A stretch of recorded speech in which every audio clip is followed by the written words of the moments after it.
Beauty's old clothes are very ragged and heavy. They consist of a long, thick dress and a headpiece which covers the hair and most of the face. A long strand of Beauty's blonde hair is caught in the mantle.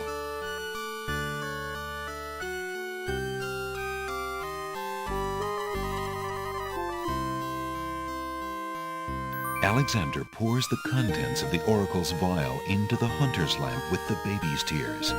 The vial, now empty of its sacred fluid, disintegrates.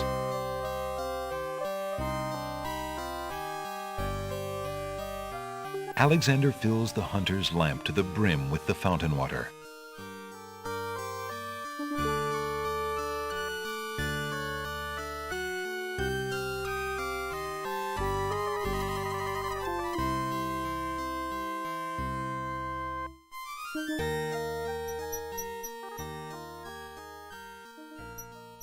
Alexander takes a magnificent white rose from the rose hedges.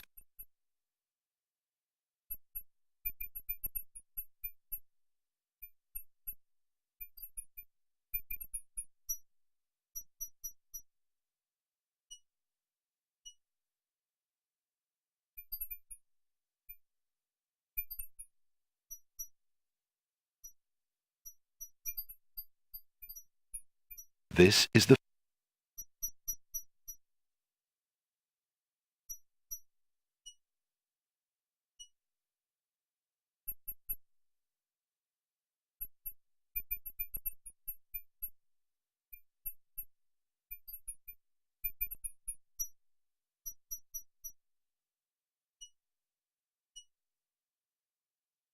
This is the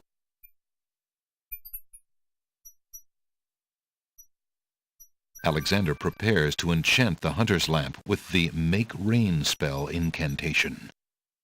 Clouds of thunder, shafts of light, come and sup with me tonight. Waters 3 have I for tea, brew a tempest now for me.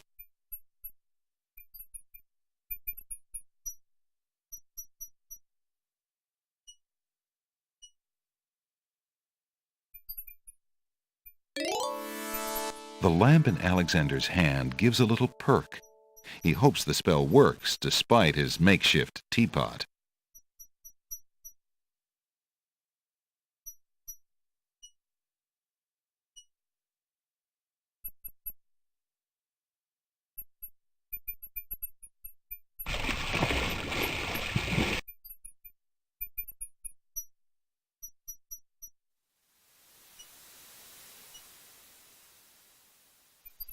Alexander pulls out his magic map.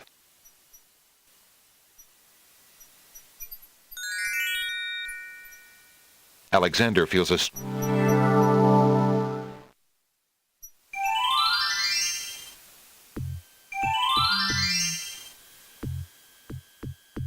Great gods! Did you see that? The man just appeared from nowhere. Perhaps he was sent by the spirits. I see no boat. He is an intruder, no matter how he got here. Grab him! Not again. Look, I'll leave. It's no problem. I think not.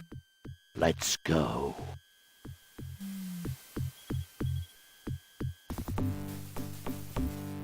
Alexander is frozen at the spectacle before him. Robed figures are gathered around a bonfire. Some mystical ceremony is taking place, but as to its purpose, Alexander has no clue. We found a trespasser on the beach, Archdruid.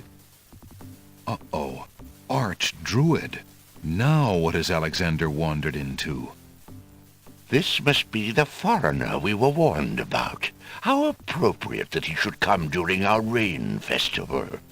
Place him in the sacrificial cage. Wait! I must rescue the princess! There's an ancient druid saying, a man who would save others must first save himself. Alexander is pushed into the confining wicker cage.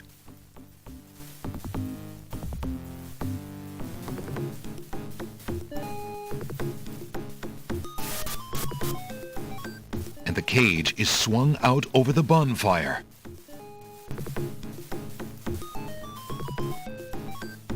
Alexander starts to feel a little warm. The bottom of the cage is getting uncomfortably hot. This cage is really hot. Fire in the cage! Alexander pulls out Beauty's old slave clothes, desperate to beat out the flames. As he does so, a strand of Beauty's hair that had been caught in the metal comes free of the clothes. The flame is extinguished, but the clothes themselves burn to cinders. Alexander won't be able to keep the cage from igniting for long. The heat and movement must have jarred something. Something that Alexander's carrying is starting to jiggle around.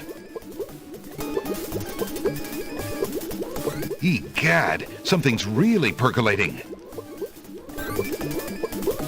The water in Alexander's lamp is hot. It's just about boiling.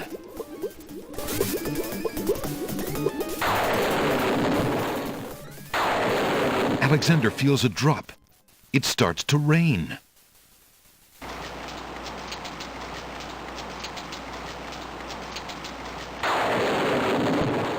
That man is a powerful nature wizard. By the sacred oak, let him down!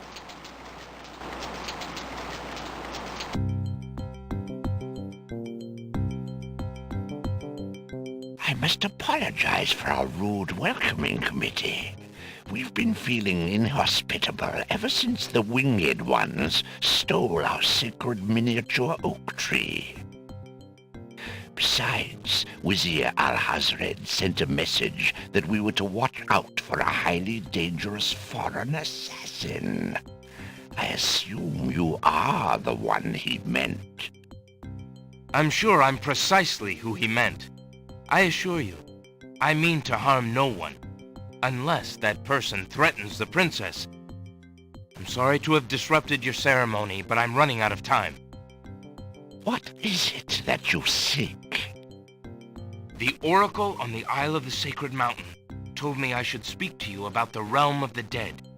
She told me of 2 souls in unrest there that I might be able to free. Free souls in the realm of the dead? You're mad! The souls might be able to help me on my mission to save the princess. It's imperative that I do everything I can. The risks are not important. No. And yet getting yourself killed will hardly help the princess. But I will tell you what I know. Legend has it that it is the right of any human to challenge the Lord of the Dead in order to save his own life or the life of another already past. But the knowledge of how to do this was lost centuries ago. I have only heard of one who tried it, a young knight who came to the land of the Green Isles from a distant land long ago.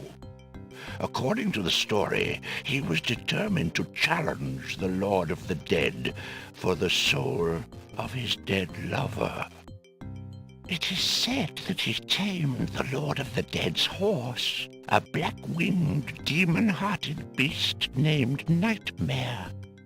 Nightmare sometimes flies to the human world to feed on certain noxious plants. Those unfortunate enough to see her are glad to escape with their very souls intact. Somehow the knight captured Nightmare and rode off on her back, supposedly to the realm of the dead. But neither the knight nor his lover ever returned.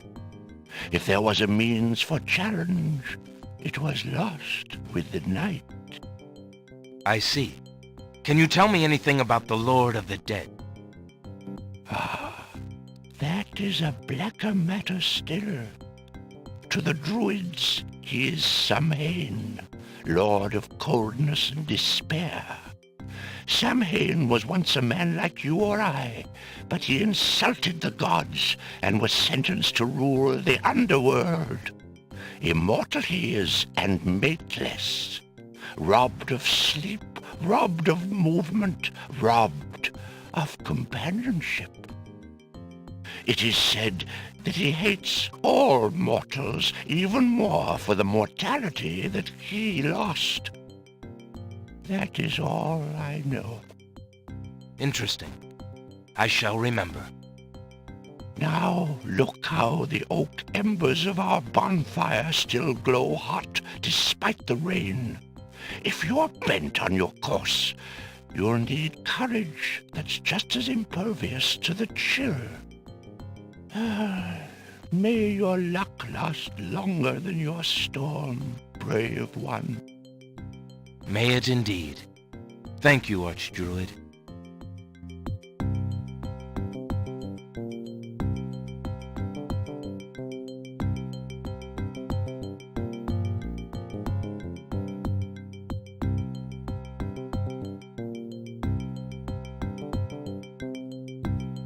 Alexander scoops up some of the red-hot embers in the ancient human skull.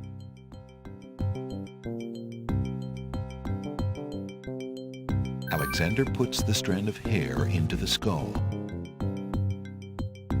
Alexander cracks the spoiled egg and dumps it into the skull containing the embers and the strand of hair. The spoiled egg hisses as it makes contact with the hot embers. Zounds, the steam! Phew, the smell of sulphur!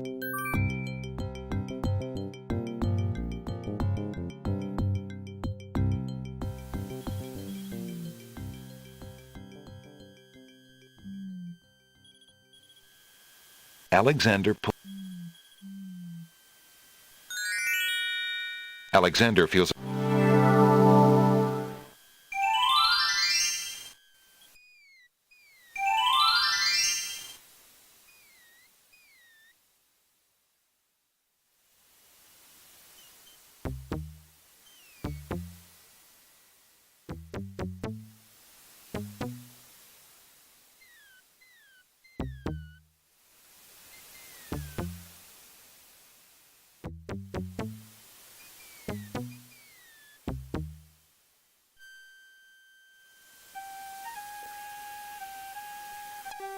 Alexander arrives at the top of the cliffs, somewhat winded after his long but uneventful climb.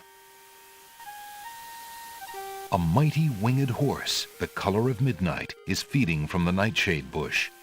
The creature must be Nightmare, the one the Druid spoke about.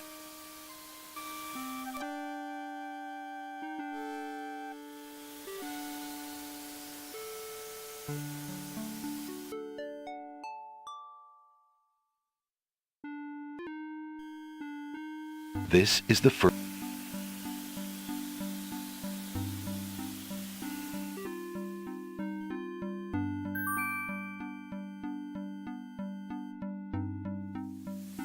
Alexander solemnly speaks the incantation over the skull. Creature of night, to me succumb. Fire and brimstone leave thee numb. Purity bind thee like a chain, to do whate'er I now ordain.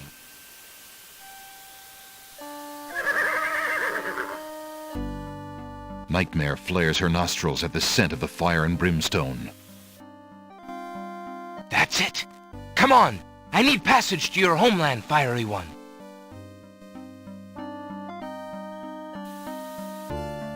Unable to resist the power of the enchanted smell, Nightmare approaches Alexander.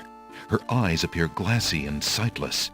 In her hypnotized state, she is unaware of the humans so close to her flank, or of anything at all except that marvelous smell. Now ride!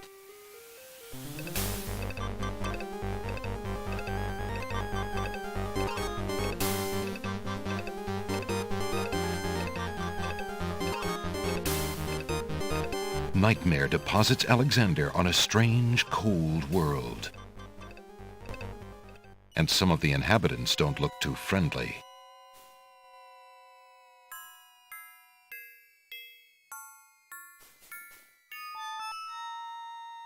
Who are you, grieving spirits? I am Queen Ilaria of the land of the Green Isles, and this beloved spirit is my husband, King Caliphan. We were murdered in our beds by our trusted vizier. Like a viper, he snuck in during the night and stabbed us in our sleep. Now my husband's soul is broken, and he will not speak. Then you are the ones I seek. Are you not the parents of Princess Cassima? Our daughter! Have you news of the princess? I know that she is alive and safely back in her kingdom after being rescued from Mordak. But I'm afraid I have not personally seen her. Alhazred is keeping her in her room in mourning for you. I am glad to hear of her return, but she will not be safe alone with that devil. Oh, that we could be there to protect her. Cassima, how I fail thee.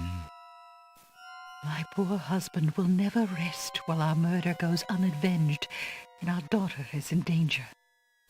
I came to take you back with me. Your people are still loyal to you. They need to know about the Vizier. Cassima needs you too. But this is the realm of the dead. We cannot leave it. Nor, for that matter, can you.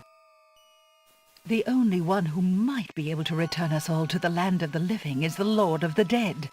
But he would never help us. He has no mercy. I might be able to convince him. I must try. Then take this. It is my ticket to the underworld. There you will find the Lord of the Dead. I cannot use the ticket as long as I'm chained here. And if we cannot be avenged, I will never be unchained. Thank you.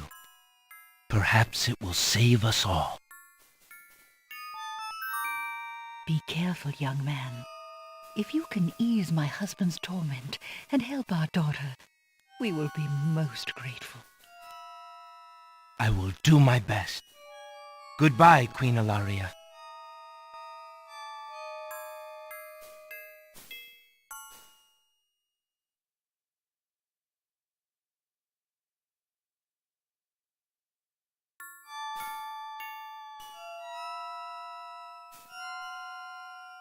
Uh-oh. One of the wandering ghouls brushes up against Alexander. The touch of the putrid flesh dissolves the living matter like acid.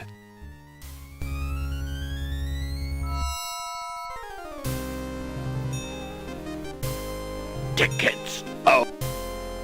Next. Alexander's mother always told him to avoid bad ghouls.